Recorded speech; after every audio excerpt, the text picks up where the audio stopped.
Voltamos e estamos aqui convidando você para participar do Clube Amigos da Boa Nova. Associe-se ligando para 0800 12 18 38 e seja um divulgador da doutrina espírita. E hoje no Dualidade nós estamos com o tema Nossos Irmãos Animais e a Espiritualidade dos Animais com a nossa querida Ivani Lima. Ivani, nós estávamos falando do Chico, dos animais, você ia contar uma historinha, vamos lá? Não, eu só dando um exemplo, né, que o Chico, em várias situações, além dele ser um amante dos animais também, né, em várias situações ele relata não só a inteligência deles, mas também a parte da espiritualidade, que eles podem ficar mais tempo no plano espiritual, dependendo da sua evolução, como acontece com a gente, né, Celina? Sim. Alguns espíritos humanos que estão no plano espiritual reencarnam imediatamente, outros podem ficar um pouco mais de tempo trabalhando. Tem um período diferenciado, dependendo da necessidade também, não é? É, e tem uma história interessante até do Chico, quando ele foi escrever o livro Libertação, que ele foi desdobrado até o plano espiritual para que ele pudesse entender, né, e ter uma psicografia melhor. Ele relata a presença de cães ferozes, né, como ele ainda dá o exemplo de como são feitos pela polícia aqui na Terra, e que ajudam no plano espiritual, né? E ele ainda relata que eles são auxiliares, assim, muito fortes na proteção em regiões obscuras do plano espiritual, né? Protege aqueles espíritos dos ataques dos espíritos infelizes do umbral. Então, isso é fantástico, né? Isso aí prova que realmente no plano espiritual existem também os animais. Sem dúvida. Não é? Qual a importância, Ivani, da gente ter um animalzinho como companhia, como para evitar a solidão? Qual a importância desse irmão nosso encarnado como animal perante a sociedade, perante as famílias, perante a vida atual, até da necessidade atual? A gente tem visto no nosso trabalho, Celina, situações assim, que a importância do animal é fundamental. Nós pegamos, assim, algumas vezes, famílias desunidas, vivendo na mesma casa, mas que um não falava com o outro, mas todos amavam ao mesmo animalzinho, no caso um cachorrinho, na época, que adoeceu. Por amor a eles, eles voltaram a fazer o evangelho no lar, voltaram a se unir por amor ao animalzinho. Então a gente percebe que eles são realmente os auxiliares, como os espíritos nos dizem, né? Então, além disso, tem pessoas que são sozinhas e que só tem por companhia aquele animalzinho, né? E que não deixam, muitas vezes, até fazer alguma besteira como suicídio.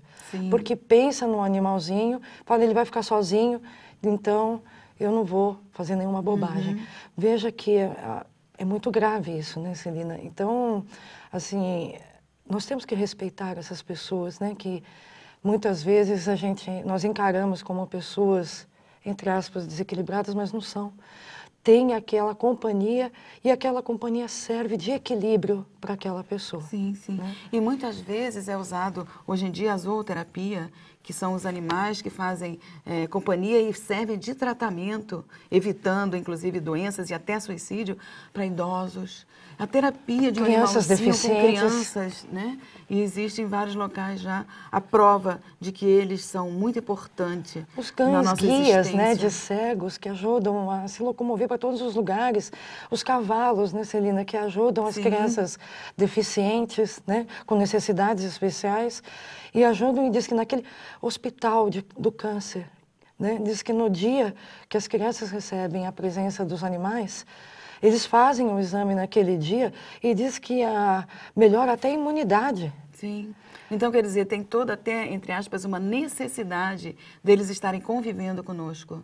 Não tenha dúvida, Celina, não tenha dúvida. Nós precisamos entender que tudo que está na natureza, se Deus colocou na natureza, porque é necessário, porque vai nos ajudar. A nossa função aqui na Terra, no meu ponto de vista, é a convivência. E a convivência não é só entre seres humanos, é entre os seres da natureza. Da natureza. A convivência pacífica, respeitosa, né?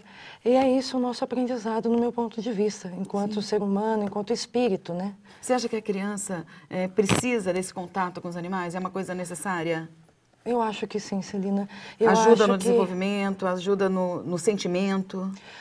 Desenvolve o amor na criança, desenvolve o respeito, porque uma criança que aprende a respeitar as limitações, porque um animalzinho tem limitações e muitas vezes eles só fazem o que querem, né?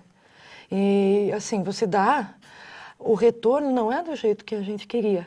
Né? O retorno é diferente, vem em forma de amor, vem em forma de reconhecimento. Eles nos ensinam até moralmente, porque os animais eles sabem perdoar, né? Sim, então, e eles não ficam com raiva, eles não ficam com bronca.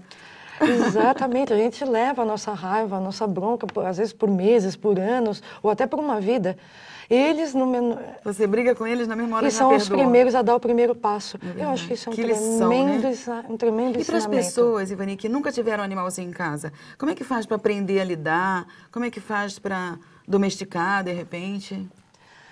Eu acho que nasceu um filhotinho, vamos dizer assim, de um cachorrinho lindo, e a pessoa nunca teve. Como é que faz para começar a cuidar? Como dizia uma amiga minha, já vi gente ter problema por falta de amor, por excesso nunca.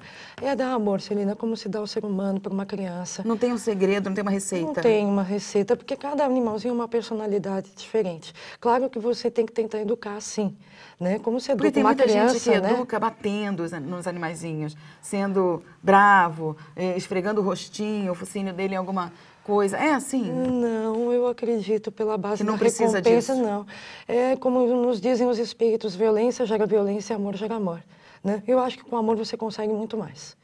Em tudo, não só com os animais, mas com as crianças, um outro ser humano, um adulto, né? Às vezes você pode ter uma relação complicada com alguém, com amor você acaba vencendo aquilo. E com o animal é a mesma coisa. A diferença é que eles são menos resistentes ao amor, né? Eles são menos resistentes à nossa demonstração de carinho. Né? Porque às vezes a gente fica meio assim, não, estou dando carinho, mas eu não quero agora, né? Mas o animalzinho, ele é menos resistente, ele responde melhor a isso e é também um grande ensinamento, né? Sim, então a forma que ele age, no caso, a gente pode dizer aí sentimento ou instinto? É sentimento. Sentimento, então os animais têm sentimento, sim. Isso já foi provado pela ciência, né? Em 2012, aí, dia 7 de julho de 2012, saiu o Manifesto de Cambridge, né? Que quem coordenou foi o Philip Locke, é um neurocientista. E, você vê, quando está de acordo com a doutrina, eu acho isso fantástico, né? Eu acho a doutrina maravilhosa e, principalmente, quando vem de acordo com a ciência, fica mais maravilhosa ainda, né? E falando que os animais têm paixões, que eles têm sentimentos, que eles têm até sentimentos de vingança, né? Que eles agem mesma coisa como a gente age também. E isso não vem de acordo com a doutrina. Eu lembro do Erasto falando, reconheço, né, no livro dos Médiuns, no capítulo Mediunidade dos Animais, ele fala, reconheço que certos animais eles têm paixões, eles têm sentimentos iguais aos dos humanos.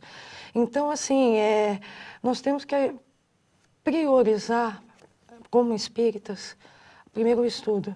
Aí parte para a ciência e você vai ver que as coisas vão em comum acordo. E aí não tem paz para ninguém, vão se encaixando. Nós vamos novamente para um rápido intervalo e já vamos para o terceiro bloco e último do Dualidade. Não saia daí.